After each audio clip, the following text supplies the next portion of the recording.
Bien, bonsoir, bienvenue à toutes et à tous pour cette séance inaugurale du séminaire de l'époque qui poursuit toute notre réflexion sur la question du politique, la question du vivre ensemble et qu'on pourrait aussi déterminer ou nommer sous le titre du roman de Tolstoï, Guerre et paix, et réflexion sur le thème de la violence. Nous sommes aujourd'hui le 13 novembre et c'est un jour anniversaire justement pour notre société qui fait mémoire des attentats du Bataclan et du quartier où nous sommes d'ailleurs. Donc c'est peut-être aussi signifiant de réfléchir sur cette thématique aujourd'hui.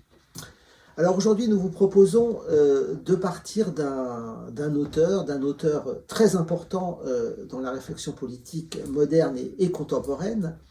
Alors souvent, les Français que nous sommes, quand ils parlent du contrat social, se réfèrent immédiatement à Jean-Jacques Rousseau, parce que c'est un essai qui porte ce nom et qui n'est pas faux, ce qui n'est pas faux en effet, mais sans peut-être prendre en compte, à cause de leur côté hexagonal, l'un des précurseurs aussi de la pensée de Rousseau et en soi grand penseur du contrat social qui est Thomas Hobbes, l'anglais Thomas Hobbes, auteur notamment du volumineux Léviathan, volumineux comme son nom d'ailleurs peut l'indiquer, et également d'autres écrits comme le traité du citoyen.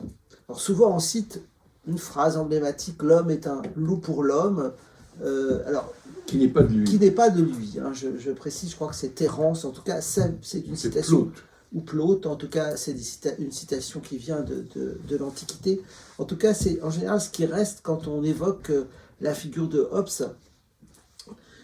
Hobbes, à la fois penseur, sans doute un peu après Machiavel, de l'État moderne, de ce contrat qui va être passé entre le citoyen et la puissance étatique, en particulier pour le protéger de lui-même, le protéger de la guerre permanente, de l'état de guerre qui pourrait effectivement naître entre les personnes, entre les citoyens, s'il n'y a pas ce cadre un peu contraignant.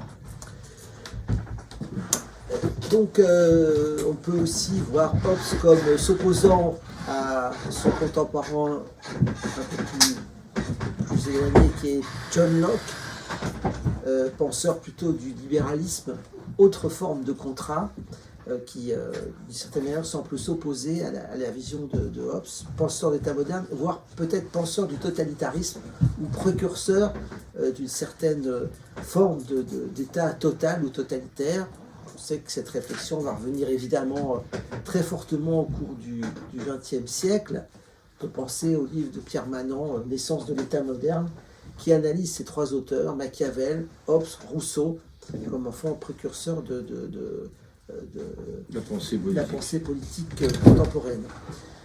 Alors notre ami Gérard Haddad, qui ouvre, c'est bien Gérard Haddad, hein, je ne me trompe pas, qui ouvre cette série de séances et cette séance inaugurale, s'est attaqué, comme on a l'habitude, au grand texte de Hobbes, le Léviathan, et va nous proposer au fond sa première lecture de cette œuvre volumineuse. Ça va nous donner des clés pour ce grand travail théorique. Alors, autre figure, quand on parle de Hobbes, marquée peut-être dès l'enfance, je ne sais pas, je ne veux pas faire le petit psychanalyste de quartier, marquée dès l'enfance par la peur, parce que à l'époque, c'est en Angleterre la vision de la grande armada espagnole qui arrive.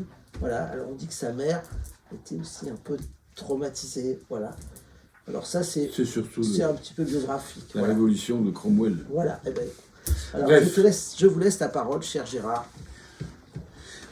Bien, eh ben, merci d'être là.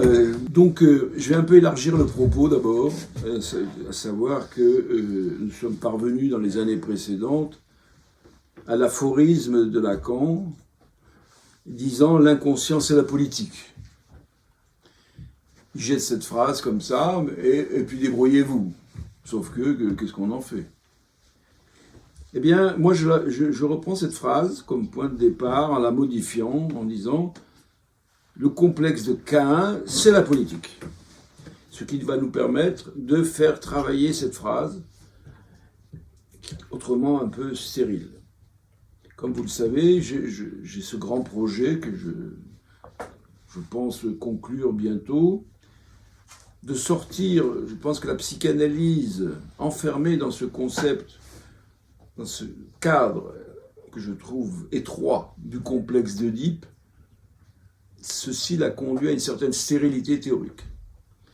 Et non pas que je le nie, au contraire, il ne s'agit pas de faire aucune tabula rasa, il s'agit donc de élargir un peu à travers ce complexe de Caïn dont l'Oedipe serait une forme particulière et très importante. Alors, comme vous le savez, nous sommes des gens sérieux, en tout cas, moi je me sens un peu sérieux. Je me suis dit, il fallait lire quelques-uns des grands livres politiques. Si on dit que la politique c'est l'inconscient, il faut aller voir un petit peu les grands livres de la science politique. Donc cet été, j'ai lu ce Léviathan de Hobbes, 850 pages. J'ai également lu Le Prince de Machiavel, un livre aussi incontournable, je crois, que je pense que tous les dirigeants politiques ont lu, en tout cas, et puis Le Contrat social de Jean-Jacques Rousseau. D'une manière générale, je crois qu'on peut dire qu'il n'y a pas un seul penseur depuis l'origine, depuis les textes religieux, bibliques et autres, et pas seulement, les textes philosophiques, des grands penseurs philosophiques grecs et autres, qui n'ait pas une dimension politique. Pensons à Spinoza, à son traité théologico-politique, à Hegel, son maître et esclave, etc. Évidemment, tout ça, et puis par la suite, jusqu'aux nos contemporains, que ce soit celui dont nous a parlé Siem l'année dernière, que ce soit Carl Schmitt, que ce soit Hannah Arendt, nous sommes submergés. Alors, comme vous savez, comme je suis quand même un lacanien, on aime beaucoup, nous les lacaniens, faire des trucs qu'on appelle les mathèmes ou des algorithmes. Moi j'appelle ça algorithme. Et donc j'ai proposé que mon complexe de Caïn pouvait s'écrire sous une forme algorithmique, C, initiale de Caïn, X, fonction particulière, et A, initiale d'Abel. Et j'ai fait toute une liste, n'est-ce pas, l'année dernière déjà, j'ai présenté toute une liste des valeurs que peut prendre C et A. Par exemple, hommes et femmes. Par exemple, colonisateur et colonisé. Par exemple, maître et esclave. Par exemple, palestinien, israélien. Et la lecture de Hobbes m'a tout de suite amené à transformer cet algorithme et à présenter deux formes. Parce que j'anticipe un peu ce que je vais dire plus tard. Une des choses importantes que j'ai retenues dans ce fleuve textuel du Léviathan, c'est qu'il y a deux états. Il y a ce qu'il appelle l'état de nature et l'état civil.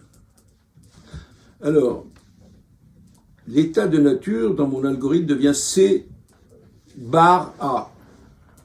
C'est l'état de nature. Et l'état civil, c'est CXA. Le X étant la recherche de solutions variées et diverses pour éviter que le C et le A ne s'entretuent. Alors, CXA symboliserait l'état de paix, si vous voulez, et l'autre symboliserait l'état de guerre. Je commencerai quand même par parler du prince. Le prince, c'est quand même sympathique, le prince, parce que c'est pas trop long. Ça a une centaine de pages. Pour 1 euro, vous l'achetez. Alors, l'histoire un peu de ce livre, ce petit livre, brochure, on pourrait dire. Machiavel était un... comment s'appelle cette belle ville ? Un Florentin. Était un Florentin. Il a vécu toute sa vie à Florence, au moment de la République de Florence, qui va être remplacée par les Médicis qui prennent le pouvoir. Et le fait qu'il prenne le pouvoir, lui qui avait des hautes fonctions dans l'administration de la République, il est destitué, enfin il perd son truc. Et comme un opportuniste qu'il était, foncièrement, il veut essayer de retrouver cette position, de retrouver mettre un terme à sa disgrâce. Et il écrit ce texte qu'il est très lèche-botte, dédié à Laurent le Magnifique, à Laurent le Médicis, en disant quel homme extraordinaire vous êtes, je vous envoie ça, en espérant qu'il allait rentrer dans les bonnes grâces du prince. Il s'agit, c'est quoi ce livre? Il s'agit d'enseigner au prince, aux dirigeants, comment conquérir le pouvoir et comment le garder. De certaine façon, il y a un côté technique. Un traité, j'appellerais ça un traité technologique sur le pouvoir. Comment on acquiert le pouvoir et comment on le garde. Pour ma part, je trouve ce texte hallucinant. Je trouve. Il faut le lire avec fraîcheur. Moi, comme je suis un naïf, je suis pas... si on en fait une lecture naïve et directe, on peut être c'est un caractère hallucinant, ce qu'il raconte. Je vous donne deux exemples. Le candidat au pouvoir doit en premier lieu s'affranchir de toute contrainte morale. Aucune contrainte morale ne doit freiner son action. Deuxième chose, il n'est tenu de respecter aucun de ses engagements. La célèbre phrase de Chirac, « Les promesses n'engagent que ceux qui les reçoivent », c'est dans Machiavel. Il n'est tenu donc de respecter aucun des promesses qu'il a faites. Chapitre 18, si vous voulez vous y reporter. Et le personnage pour lui idéal, si on peut dire, c'est César Borgia. Ah, quel homme ce César Borgia. Donc, pour en finir avec ça, quoi, voilà. Je dirais que ce livre, je vous ai dit, j'ai deux formules de mon algorithme, excusez-moi de faire là-dedans, mais on pourrait dire que Machiavel se situe dans la première forme de l'algorithme, du C/A. C'est-à-dire, c'est un homme de la guerre. D'ailleurs, il le dit à un moment donné, la guerre, chapitre 14, voilà, je vais vous dire quand même la première phrase. Hein. Un prince ne doit avoir d'autres objets, ni d'autres pensées, ni choisir d'autres choses quant à son métier, hors de la guerre et des institutions de la discipline militaire. Bon, là, les choses sont claires. Ceux qui me disent que Machiavel, c'est quand même, il faut lire ça mieux, enfin bon, bref. C'est vrai qu'il parle, comme l'a dit Pierre, la virtus, mais la virtus, c'est justement ça. La virtus, c'est d'acquérir cette faculté de s'être débarrassé de toute morale et d'être prêt pour la guerre. Et pourquoi faire? Alors on peut se poser la question quand même, est-ce que c'est pour améliorer l'état de la population, etc. Non. Quand même, il y a derrière ce cynisme presque absolu, l'Italie était d'abord été morcelée. Et bien, malgré ce morcellement incroyable, n'est-ce pas, et Florence, et Pise, et Venise, et Milan, et Naples, tout ça. Quand on voit les merveilles que ces petits principautés nous ont laissées, personne n'a jamais réussi à se hisser à ce niveau de beauté. Mais ils étaient constamment envahis par des étrangers, en particulier la France. La France a beaucoup, François Ier, machin, la bataille de 1515, Marignan, puis il n'y a Pavie quand même, tout est perdu, fort l'honneur. Enfin, mais avant lui, avant François Ier, il cite Charles, je ne sais plus combien. Les Espagnols aussi, ils ont été conquérir Naples, etc. Enfin bref, l'Italie, c'était un peu... Et donc, quand même, la finalité de la pensée de Machiavel, c'est de trouver un prince prêt à tout pour unifier l'Italie, pour que l'Italie ne soit plus bafouée, occupée, découpée par tous ces étrangers. Et tous ces micro-États, entre eux, c'était une guerre permanente. Et parmi tous ces États, il y en a un qui était particulièrement toxique, particulièrement agressif, c'est le pape. Le pape qui envahissait tout le temps par-ci, par-là, et là, etc. Bon.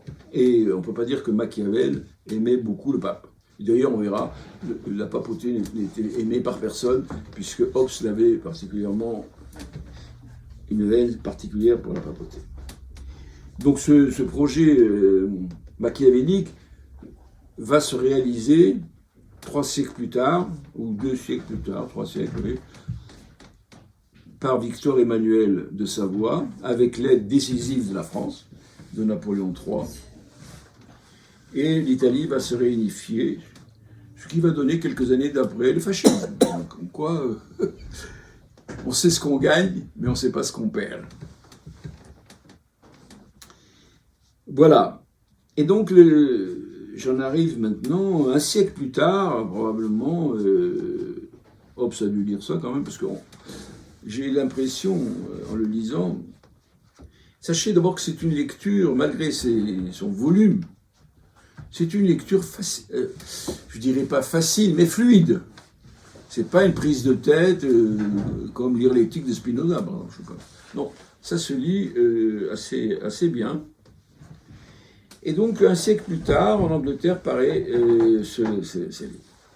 Alors, l'inspiration de Hobbes, elle est complètement différente de celle de Machiavel. Dans mon algorithme, j'espère ne pas vous agacer avec ça, je l'inscris dans le deuxième versant du C et X A. Lui, il cherche la paix, il ne cherche pas... Alors, c'est quand même bizarre que la réflexion que nous menons depuis des années nous amène à ce point, dans le prolongement de la psychanalyse, de s'interroger sur ces questions et sur toute cette phrase de Hobbes qui est synonyme de ce fameux complexe de Caïn, dans lequel il dit l'état de nature, c'est la guerre de tous contre tous. Il le dit ça en latin. Hein. Je ne l'ai pas sous la main, la phrase latine, mais vous la trouverez facilement. Je trouve que Hobbes, ces derniers temps, comme souvent dans ce que nous faisons, est un peu à la mode. Il revient d'une certaine mode. Mais récemment, grâce aux réseaux sociaux que tu n'aimes pas, mais qui sont quand même bien précieux, j'ai trouvé une conférence de Johann Chapoutot, historien à Genève. Et Johann Chapoutot fait une conférence sur Hobbes, récemment. Dans Hobbes, il y a un passage très clair où il se moque de la théorie du purgatoire. Il dit, c'est quoi ces conneries de purgatoire, la ni queue ni tête, cette affaire. Et Chapoutot, dans son texte, vous pouvez vous y reporter, il dit, au XXe siècle, la notion de purgatoire est tombée en désuétude. Mais mon vieux, au XVIe siècle déjà, s'il avait lu Hobbes, comme je l'ai fait, je pense qu'il aurait été frappé par le fait que... Bon, bref. Petite coquetterie personnelle.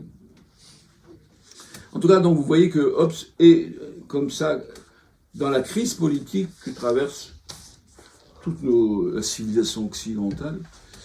Et beaucoup de gens, comme ce que nous faisons, cherchent à revenir un peu au soubassement de notre société. Donc, j'ai lu l'intégralité de ce volumineux ouvrage, et ça m'a réservé des surprises. Donc je disais, c'est une lecture relativement fluide. Je dirais pas facile, ce serait... Parce que derrière cette facilité quand même de lecture, un deuxième temps, vous apercevez de la profondeur et de l'intérêt des choses qui sont avancées. Vous savez, les choses importantes et profondes ne sont pas forcément compliquées. On peut faire des choses, parler très simplement, et après coup, on s'aperçoit que derrière cette simplicité se cache... Je pourrais dire également que c'est un livre d'exégèse biblique. Tout le livre est une sorte d'exégèse biblique, qu'il connaît bien. Ce qui m'a frappé chez lui, d'abord, c'est sa culture. Il a une culture impressionnante. Et en particulier, je crois, mais ça, il faudrait faire une thèse là-dessus, sa connaissance du judaïsme. pourrais faire une thèse là-dessus, sur la connaissance de Hobbes sur le judaïsme. Vous allez voir pourquoi. J'ai des arguments pour ça. Alors, le contexte, quand même, c'est toujours important de situer le contexte. C'est en fin du XVIe siècle. Hobbes a vécu dans le contexte de la guerre civile qui a déchiré l'Angleterre, avec l'irruption du mouvement puritain de Cromwell. Il avait des relations qu'on dit amicales avec Charles Ier, qui va être décapité. Et bien curieusement, dans son livre, il n'en parle pas de tout ça. Mais probablement c'est ça qui a déterminé. Donc, côté anecdotique n'apparaît pas. C'est peut-être une bonne leçon qu'on devrait faire. Moi, personnellement, je mêle toujours l'anecdotique à ce que j'écris. Alors, donc, je vous disais qu'il distingue deux états de l'humanité. L'état de nature, dans lequel les humains, les sujets, avec leurs pulsions, ils sont livrés à l'avidité du pouvoir, ils veulent avoir de plus en plus de pouvoir, de plus en plus de richesses, et de plus en plus de tout ce que vous voulez, de femmes, de biens, de tout ça. Et ça, quand même, quand vous y pensez, ça vous fait penser à quelque chose sans doute. Enfin, moi, ça m'a fait penser tout de suite. Derrière ça, il y a un texte biblique qu'on appelle l'Ecclésiaste. L'Ecclésiaste, c'est ça. Vous avez vanité des vanités, ou folie des folies, tout ce que vous voulez. Vous avez une maison, vous en voulez 4, vous êtes dingue. Vous avez un cheval, vous en voulez 10, vous êtes dingue. C'est quoi? Où vous voulez aller jusqu'où là? Vous savez, la phrase célèbre, que je trouve célèbre, moi, mais peut-être n'est-elle pas, de cet écrivain américain qui dit... comment il s'appelait cet écrivain américain qui a écrit Moby Dick, Melville. Herman Melville. Oui. Dans la chasse à la baleine, je ne sais pas pourquoi, à un moment donné, il y a une phrase qui tombe comme ça. Le livre le plus important qui ait jamais été écrit, c'est l'Ecclésiaste. Et jusqu'à présent, on ne l'a pas compris. Et j'ai l'impression que Hobbes aussi a dû penser quelque chose dans ce goût-là. Donc il y a l'état de nature et l'état civil. L'état civil, c'est l'état de paix, quoi. Alors, curieusement, ne croyez pas que l'état de nature, c'est un état sauvage. C'est déjà... Il dit, dans l'état de nature,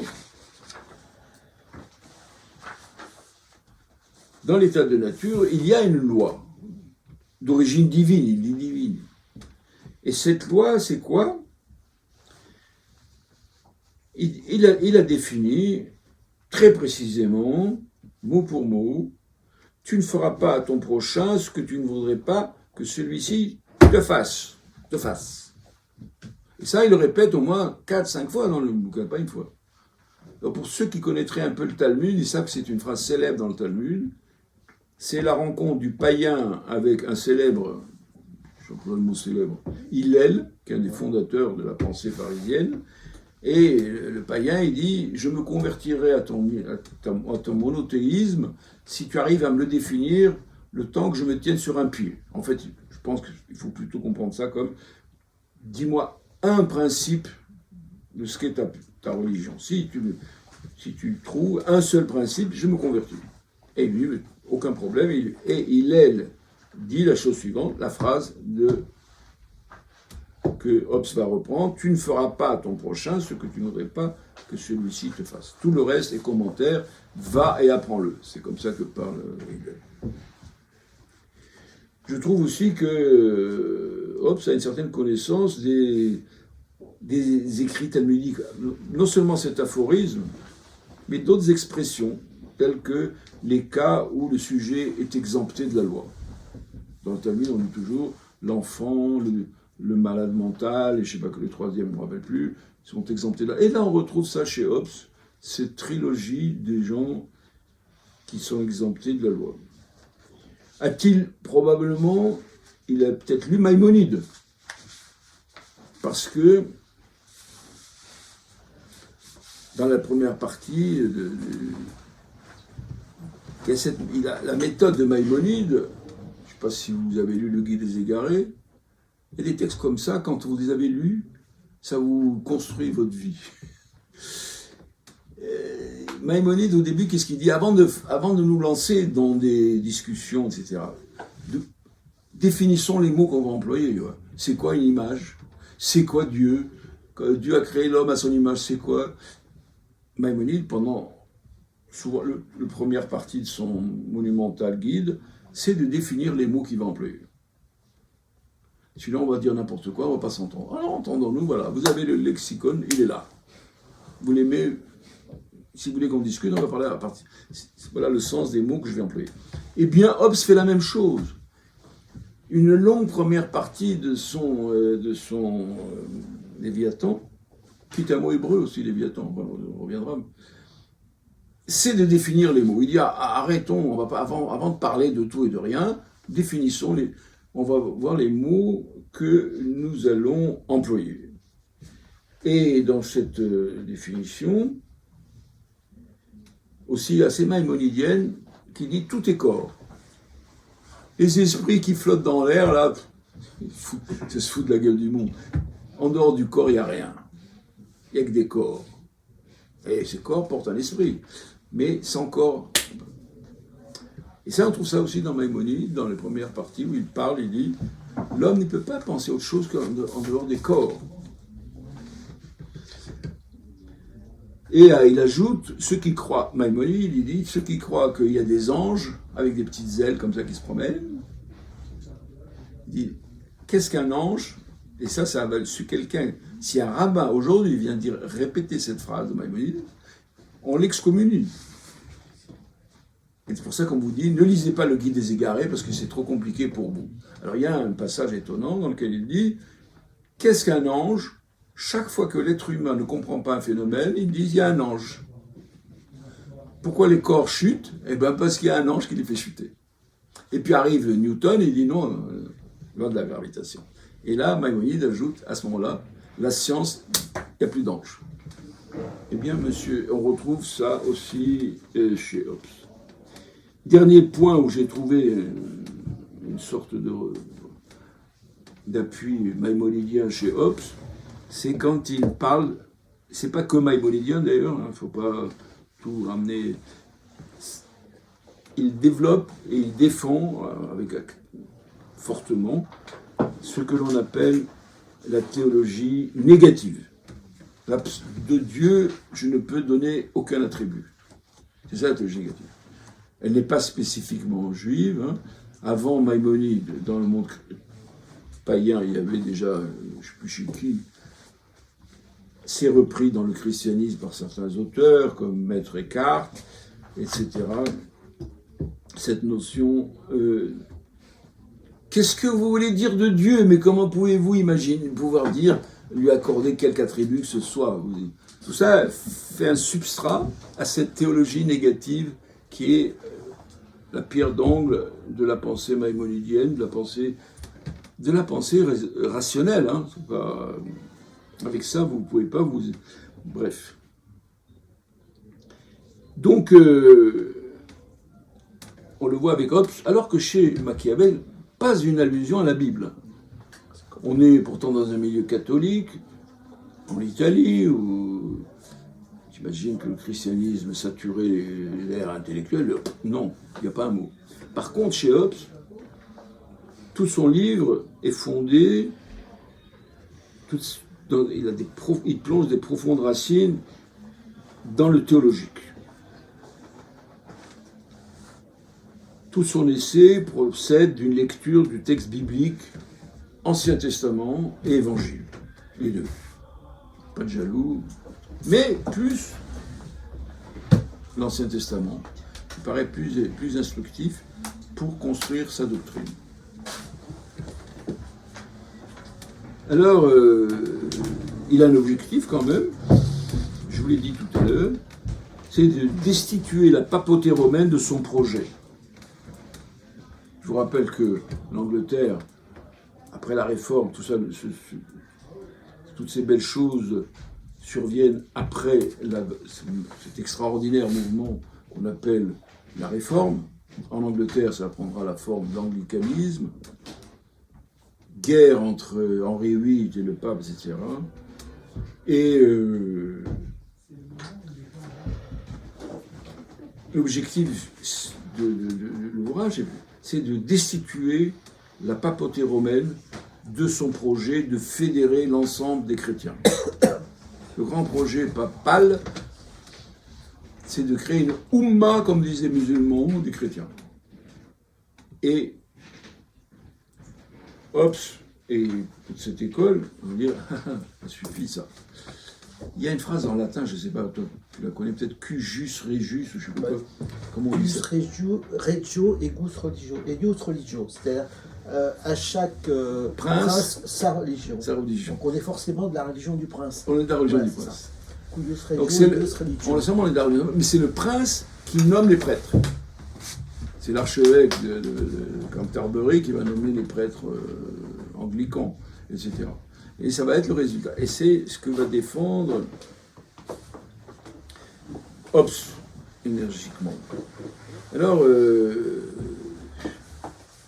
avec le mouvement, vous savez, le célèbre livre de Max Weber sur la réforme protestante et le capitalisme, où il dit que c'est l'idéologie protestante, calviniste ou luthérienne qui va être à l'origine de l'essor du capitalisme.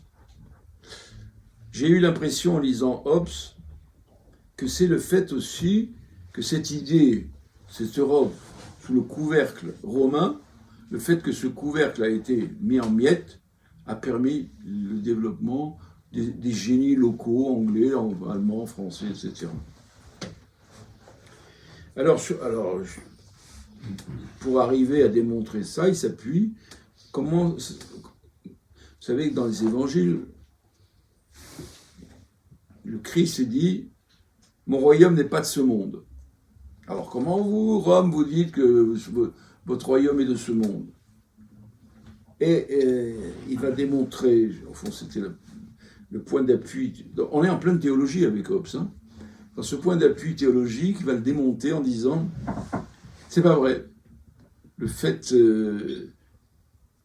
mon royaume sera de ce monde. » Ah oui, comme il y a eu résurrection, disent les papistes, donc Jésus est revenu, et donc nous, on est les héritiers, et donc on peut imposer le royaume est de ce monde, et c'est nous qui gérons ce royaume. Et dire, là vous êtes complètement à côté de la plaque. La phrase « Mon royaume n'est pas de ce monde » est toujours d'actualité. Alors, ce qui est intéressant quand même, du coup, c'est que pour lui, le pouvoir religieux, le pouvoir politique, doit être détaché du pouvoir religieux. C'est une sorte, c'est déjà, il annonce un peu quand même une certaine laïcité. Oui, le roi d'Angleterre, c'est le chef de l'église protestante, d'accord, mais bon, il est très décoratif. Mais, alors c'est quoi le pouvoir? Le pouvoir est toujours une délégation.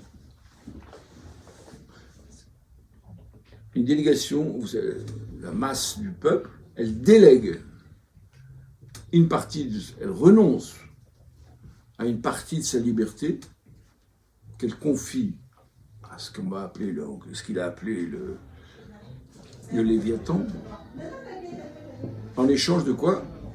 Tu me garantis ma sécurité. Qu'est-ce qu'on demande au pouvoir politique? Et on le voit aujourd'hui, écoutez tout à l'heure des émissions, etc. On demande au Léviathan, c'est-à-dire au pouvoir politique, de garantir ma sécurité et de ma personne et de mes biens. Et ne croyez pas, alors il s'appuie beaucoup, l'exemple qu'il aime beaucoup utiliser, c'est celui de Moïse. Dans l'Ancien Testament, dans la Torah, quoi, Dieu dit à Moïse, mais Moïse dit à Dieu, mais attendez, vous croyez que ces enfoirés, ils vont me croire? Pourquoi voulez-vous qu'ils me croient? Et alors Dieu lui dit, bon voilà, tu vas faire des petits trucs, tu vas leur dire, tu racontes des trucs, et il faudra qu'à un moment donné, l'assemblée, ce qu'on appelle les anciens, lui dise, ok, on te délègue, on te met dans la position du Léviathan, si vous voulez, on te confie le pouvoir. Il faut constamment que le peuple délègue. Et il peut se rétracter. Par exemple, le don de la loi sur le Sinaï. Les Hébreux disent « Ok, nous acceptons ». Il faut qu'il y ait cet engagement. Si le peuple ne s'engage pas, tes 10 commandements, tu te les mets où je pense. Hein. Et alors qu'est-ce que je vous annonce, dit Moïse, votre roi c'est Dieu. Ah bon, d'accord, alors si tu le dis, d'accord. Et comme il est parti, il a disparu pendant 40 jours, ils vont devenir un peu, ils vont créer le veau d'or, ben, je vous renvoie cette histoire. Sauf qu'il va arriver à un moment donné où les Hébreux, ils en ont marre de ça. Ils disent à celui qui a succédé à Moïse, c'est-à-dire qu'on appelle Samuel, il dit, ah non, nous ce royaume de Dieu, etc., on n'en veut plus, hein. On veut un vrai roi, mais il va vous prendre vos machins, il va vous taxer. On s'en fout, on en veut un comme ça. Et donc Samuel, il dit, et Dieu dit à Samuel, c'est un passage assez touchant, je trouve, quand même. Tout dans les livres de Samuel m'emballe pas, mais ça me plaît. Il dit, non, t'inquiète pas Samuel, c'est pas toi qui rejettes, c'est moi. Ils ne veulent plus du royaume de Dieu sur terre. Alors tu leur fais un roi qui se démerde. Et le projet chrétien, d'après notre cher Hobbes, du Christ, c'est que on revient à l'état antérieur à la position, au rejet du royaume de Dieu au temps de Samuel. Et que le Christ va reprendre, voilà. Donc ce discours de Hobbes, évidemment, se déploie dans, je lis ce que j'ai écrit, dans un monde chrétien divisé en principautés, aucune n'ayant le droit d'empiéter sur une autre. Voilà. Le mot Léviathan, ça vient d'où? Ça vient du livre de Job. Toujours des mots bibliques, chez lui, il y a Léviathan, Béhémoth, etc. Dans le livre de Job, à la fin, je ne sais pas si vous avez un peu ça en tête, le pauvre Job, il a reçu tous les malheurs du monde, ses enfants sont tués, lui-même il est malade, etc., etc. Et il y a tout ce dialogue avec ses copains qui sont des mauvais copains, qui disent « Ouais, tu as dû faire des conneries, toi, hein, c'est pour ça que tu es puni. Hein. » Et Job, il dit « Non, moi je suis nickel, etc. » Et à la fin, Dieu en a marre et il intervient, il descend sur scène. Il prend le petit Job par là, il dit tu m'as assez gonflé là. Dieu parle comme ça, hein, quelquefois.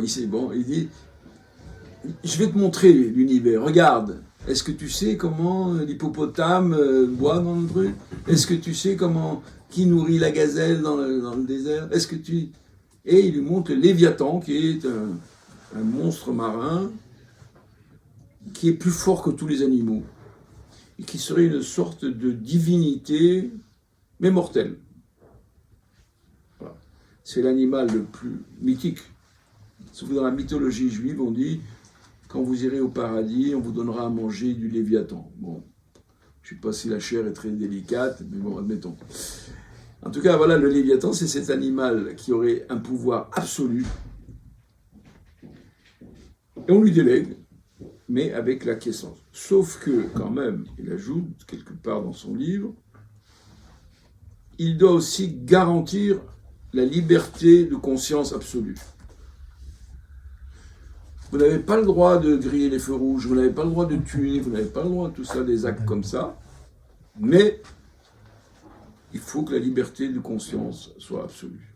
On n'a pas à rentrer dans... C'est pas un système autoritaire, manifestement, mais pas un système totalitaire. Il doit conserver à chacun sa liberté de penser, à condition que ça n'empiète pas sur les lois de la cité. Voilà en gros présentation de ce livre dont la lecture m'a bien intéressé. Voilà. Je pensais que j'allais préparer plus, ben non.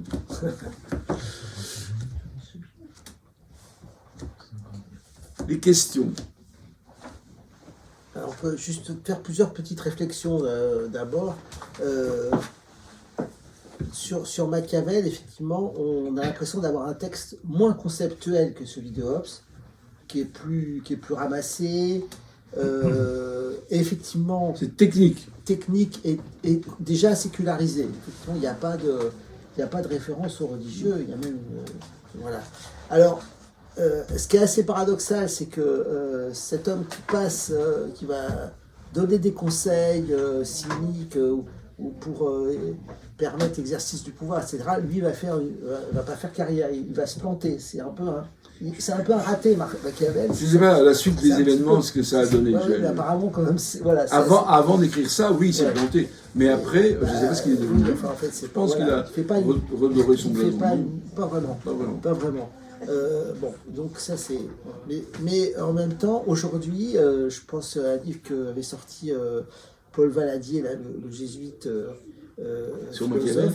Il a fait un petit livre sur Machiavel qui s'appelle Machiavel ou la fragilité du politique, qui montre aussi comment, d'une certaine manière, cette approche est très fragile. Très fragile. Oui, et aussi comment un certain réalisme est intéressant. Enfin, il y a quelque chose à prendre là-dedans. Alors, signaler aussi que Frédéric II, à l'époque de Voltaire, va écrire un anti-Machiavel. Qui ça? Frédéric II, le roi de Prusse. Le despote éclairé, va écrire un livre qui s'appelle L'anti-Machiavel. Pourtant, il a bien su conquérir. Franchement, oui. Voilà. Alors, Hobbes... Excuse-moi d'abord, je voudrais te dire un mot là-dessus. Vas-y. La question, c'est... Moi, dès qu'on dit le mot religieux, on rentre dans un... Il y a quelque chose d'un peu... Pour nous, aujourd'hui, ça nous énerve un peu. En fait, c'est pas le religieux. C'est le substrat culturel dans lequel vivait l'Europe. Oui. Machiavel, il se met en dehors. Et alors que Hobbes, il utilise les concepts, les choses qui existaient, quoi. Il n'y a pas de rupture avec lui, si vous voulez. L'intérêt de Hobbes, c'est qu'il se met dans une continuité avec l'histoire européenne, avec sa culture, tout entière, juive, chrétienne, etc. Il ne rompt pas avec tout ça. Il réforme là-dedans. Alors, et voilà. Autre référence importante chez Machiavel. Machiavel aussi a notamment écrit une pièce de théâtre qui s'appelle La Mandragore, qui est tout à fait...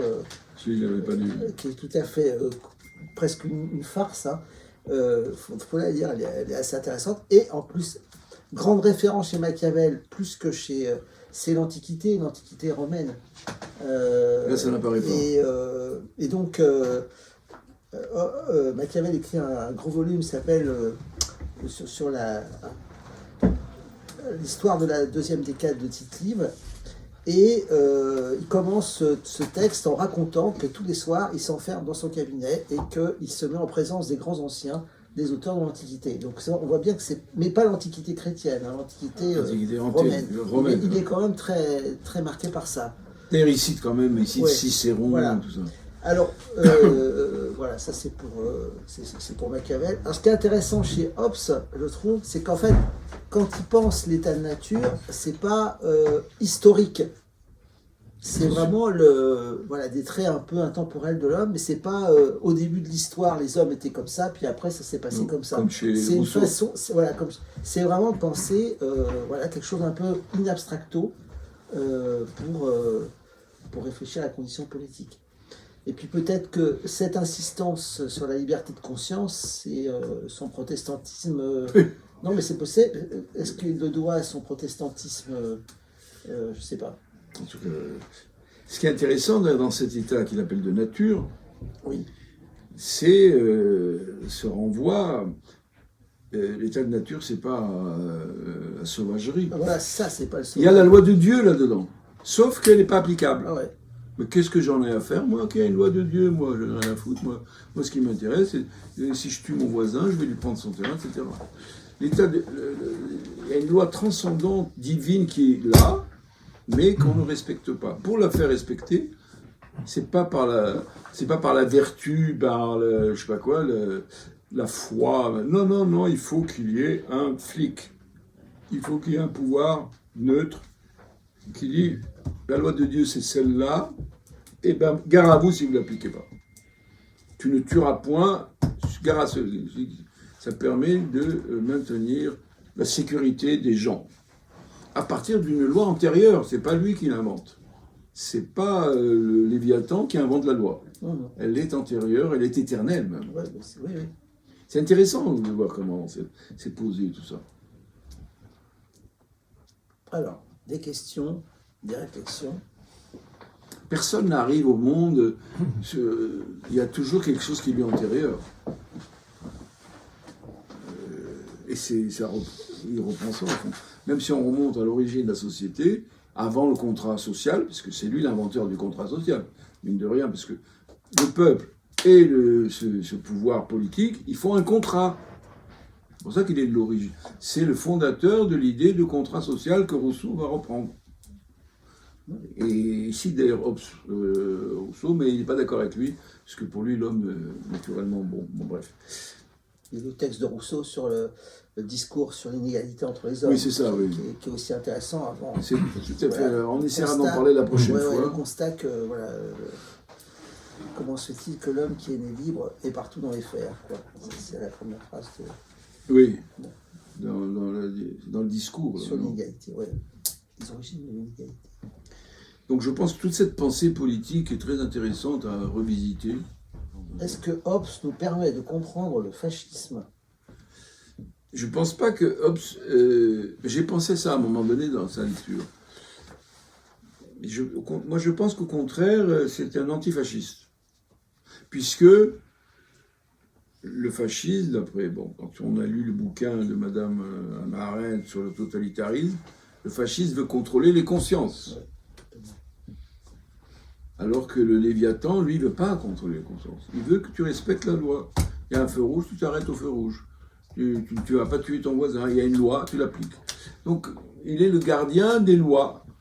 Mais pas les consciences, elles sont ce qu'elles sont. Et on n'a pas à rentrer là-dedans. Donc, c'est très proche. Parce que, justement, oui, c'est ça. Il s'agit de garantir la sécurité des citoyens et la sûreté. C'est-à-dire que je peux rentrer chez moi le soir sans me faire attaquer par une bande de voyous, et même par la bande de voyous de l'État. C'est-à-dire que le fascisme, c'est tout le contraire. Il n'y a plus de loi. Il n'y a plus de loi. Comme dit Hannah Arendt, les lois sont en perpétuel mouvement. Enfin, il n'y a plus de loi. Même au sein du nazisme, elle explique que du système nazi, il n'y a plus de loi. Il y a les lois du parti. Voilà, et que du coup, il n'y a plus de sûreté pour personne, quoi. Alors chez Hobbes, c'est la loi antérieure, c'est la loi divine. Mais il y a Dieu. Je ne fais que l'appliquer. La divine. Rappelons la divine. Les 10 commandements, par exemple, on dirait Lacan dans le séminaire sur l'éthique. Aucune société ne peut tenir sans les 10 commandements. Tu ne tueras point, tu ne voleras point, tu ne feras pas de faux témoignages, et puis tu voleras pas le bien de ton prochain. Ça, le Léviathan fait respecter ça. C'est pas lui qui l'a inventé. Il est délégué. Ouais. Pourtant, il y a cette image qui est sur toutes les éditions du Léviathan. Tu m'entends là? L'image qui a suscité des commentaires importants, notamment de Pierre Legendre. Qu'est-ce qu'il dit le journaliste? Moi, j'ai pas beaucoup. C'est le Léviathan, c'est l'État qui inclut, et c'est ce que représente l'image qui est au frontispice de toutes les éditions du Léviathan, qui inclut le peuple dans son corps. C'est le corps, le corps du roi, le corps qui inclut tous les sujets. Donc il y a une dimension qui est une dimension d'englobement, peut-être qui est une figure du totalitarisme, c'est-à-dire qu'il n'y a personne n'échappe à cette figure, à ce corps du roi. Sauf que là, la loi, c'est pas le roi qui l'a faite. Oui, alors la loi, ça c'est autre chose. La loi, il y a une première marque, une marque des corps par une appartenance au corps du roi, une inclusion dans le corps du roi. Parce que le roi, il reconnaît cette loi. Ouais. Le roi, c'est lui le Léviathan, c'est le roi. C'est pas lui qui a inventé la loi. Et lui, il est l'applicateur de la loi. Chez lui. Alors évidemment, il faut le lire le texte, parce que la plupart des gens, comme l'autre, notre ami Chapoutot, il n'a pas l'air d'avoir lu, il survole, et après il va dire, il a fait toute une critique plutôt négative de Hobbes. Je ne dis pas qu'il faut certainement critiquer, c'est quand même pas rien ce monument. Moi, ce qui me frappe, c'est que cette loi du Léviathan, c'est pas lui qui la crée, il n'est que l'exécutant. il n'aurait pas le droit de faire une autre loi que de dire, voilà, comme on l'a dit par exemple dans le fascisme. C'est très actuel tout ça. Moi je vois aujourd'hui, on entend avec la commémoration des attentats, on dit l'État n'a pas assuré la sécurité. Bien en Israël, on voit aussi des polémiques, l'État ne nous a pas garanti. On revient toujours à cette notion d'un contrat entre l'autorité de l'État qui est casse-pied et qui nous empiète sur notre liberté, mais en échange, au moins tu nous donnes une assurance. Et quand l'assurance n'est pas donnée, c'est ce qu'on vit, quoi. Moi, je suis sorti de cette lecture. À un moment donné, quand vous lisez, parce que c'est long, hein, quand vous êtes dans cet océan, là, vous faites votre petite brasse couler, là, dans le texte, il y a des moments où vous dites, mais c'est peut-être du fascisme, ce truc, ce pouvoir, on n'a pas le droit de contre... Mais après, quand vous approfondissez un peu, vous apercevez que non. Cette loi qu'il applique sur Léviathan, c'est pas lui. Lui, il ne fait que l'exécuter. Une loi transcendante, antérieure à toute... Enfin, c'est pas une loi qui est décidée par les humains eux-mêmes. Non, voilà. C'est une loi qui vient de... Qui est transcendante. Elle est en dehors de l'épure. C'est pas moi. Elle ne dépend pas de mon caprice. Ce que représente Machiavel, c'est quand même... Alors, Machiavel, il a beaucoup intéressé la philosophie critique. Il y a toute une collection qui s'appelle Critique de la politique, qui a publié les œuvres de Machiavel. Et Machiavel est un auteur qui a été lu par Guy Debord, les situationnistes, et qui est apprécié, non pas comme le Machiavel dont l'image est très répandue, c'est-à-dire un dictateur cynique et quelque chose comme ça. Claude Lefort aussi. Claude Lefort, exactement. Claude Tu veux Lefort, pas nous présenter ça une fois, là? qui est un spécialiste de Machiavel. Ah, Oui, avec plaisir. Et donc Machiavel, c'est justement, autant que je m'en souviens, il y a Jean-Luc Nancy aussi qui a publié des choses sur Machiavel qui sont très intéressantes, c'est-à-dire sur le politique, la fiction du politique. Et du reste, il n'utilisait pas le qualificatif machiavélique, mais machiavélien. Machiavélien, c'est ça. Et Abinsour aussi, dont un auteur de référence dans la réflexion politique qui est puissante, qui est importante, et Machiavel. Donc Machiavel, c'est vraiment, et autant que je me souvienne d'une lecture qui est à peu près récente de Jean-Luc Nancy, il parle de Machiavel, c'est pas la virtus, c'est la virtu. Le virtu, c'est un mot italien. Et au sens où la politique, c'est un lieu d'affrontement, c'est le lieu de la pluralité, où on s'engueule sans se tuer. Et où on peut soutenir des positions, justement, qui sont des positions qui permettent d'obtenir de la gloire. Ah non, on se tue, là, on se tue. Mais oui, mais c'est pas justement cette lecture qui est faite par un certain nombre de lecteurs de Machiavel. C'est la gloire. Et Machiavel est quelqu'un qui a obtenu cette gloire, ne serait-ce que parce qu'il est lu par Guy Debord, il a toute une descendance, Machiavel. Quand il fait l'apologie de César Borgia, qui était un meurtrier, en espérant, pour lui, il espérait que César Borgia serait, si son père avait vécu plus longtemps, parce que à la mort de son père, le pape, son pouvoir tombe. Il aurait voulu que ce soit lui le conquérant de toute l'Italie, qu'il fasse respecter l'Italie par rapport aux envahisseurs français et espagnols. Et plus tard autrichiens aussi. Pas oublier, au XIXe siècle, l'Autriche va conquérir le nord de l'Italie. Pensez aux opéras de Verdi. Alors, une dernière petite chose quand même sur la question ta question de départ, sur la question de l'inconscience et le politique. C'est une formule qui est très énigmatique, qui a fait couler beaucoup d'encre, mais qu'on pourrait reprendre d'une façon historique, c'est-à-dire s'intéresser, ça a été mon cas, au lien de Freud avec au lien. C'est un mot d'ailleurs qui ne s'impose pas, parce que justement, Freud a été, pour ainsi dire, interdit de politique. Il n'a pas pu faire des études comme il le souhaitait de sciences politiques, comme ça a été le cas de ses amis Quelle scène, de Kelsen, de Boer, là, des amis de classe, d'école, qui sont devenus des leaders socialistes, qui sont devenus des hommes qui ont fait leur carrière en politique. Quelle scène Tout simplement parce qu'il y avait un numerus clausus, pour ce qui concernait les juifs, dans les études de droit, qui menait directement à la politique. Chaque juif bien né, disait je ne sais quel auteur, avait dans son cartable d'écolier un portefeuille de ministre. Il y avait une carrière politique pour les juifs qui était ouverte. Et Freud a été tout le temps de sa vie attaché quand même, resté attaché à cette dimension du politique, ne serait-ce que à travers la figure de Garibaldi. Et Garibaldi était un héros, c'était le héros de la réunification de l'Italie. Et il avait, c'est une anecdote juste qui devrait te plaire, parce que tu as un côté conteur, il avait sur son bureau un exemplaire du livre de La Salle sur la réunification de l'Italie, dont la citation d'Exergue était celle qu'il a prise pour l'interprétation des rêves. Quel livre de...